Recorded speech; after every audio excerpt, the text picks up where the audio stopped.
طارق لا تمشي لهيثم، هيثم حاول يقذف فرصة مينا كذلك، لكن الكرة فوق المرمى. لو كانت أرضية لكان ربما ينتج عنها هدف.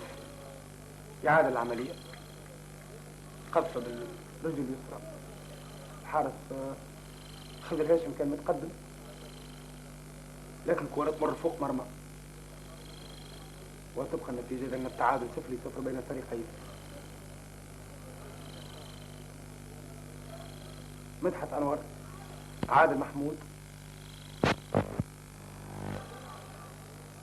في اتجاه طارق عبد الحميد، وركنية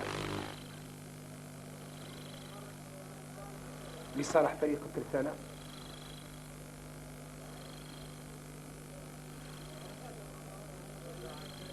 في التنفيذ اللاعب طارق عبد الحميد اللي خذا مكان محمد كمال. تتنفذ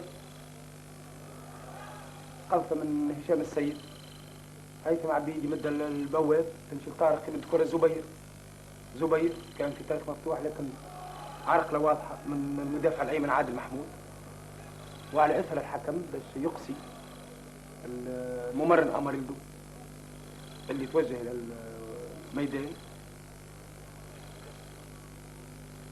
للاطلاع على وضعية وحالة اللاعب زبير. تدخل كان قوي من المدافع عادل محمود.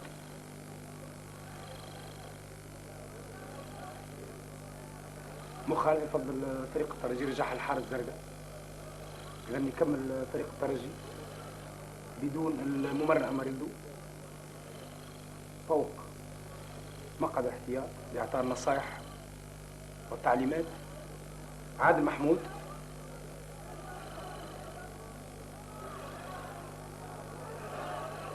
أمام طارق دياب والزبير. مدحت أنور،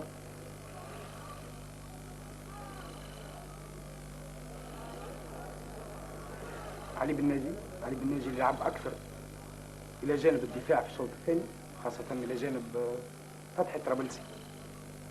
علي بن ناجي، لطفي جبارة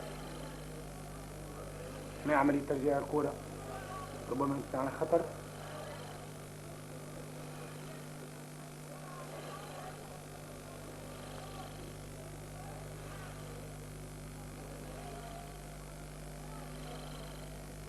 وإذا المقابلة توشك على النهاية، النتيجة التعادل بين الفريقين 0-0 في انتظار مقابلة الإياب بتونس، لأن كل شيء مازال منكم بين الفريقين. نتيجة طيبة لا محالة، لكن يوم 3 ماي على الترجي أن يكون حذر. يوم 9 ماي أو 3 ماي باش تكون مباراة النجم وفريق ليفانتيس.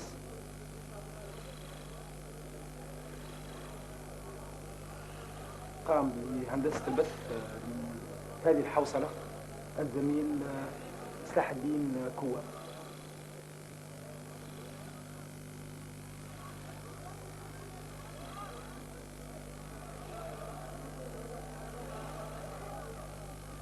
زميلنا سلاح الدين كمون مش سلاح الدين.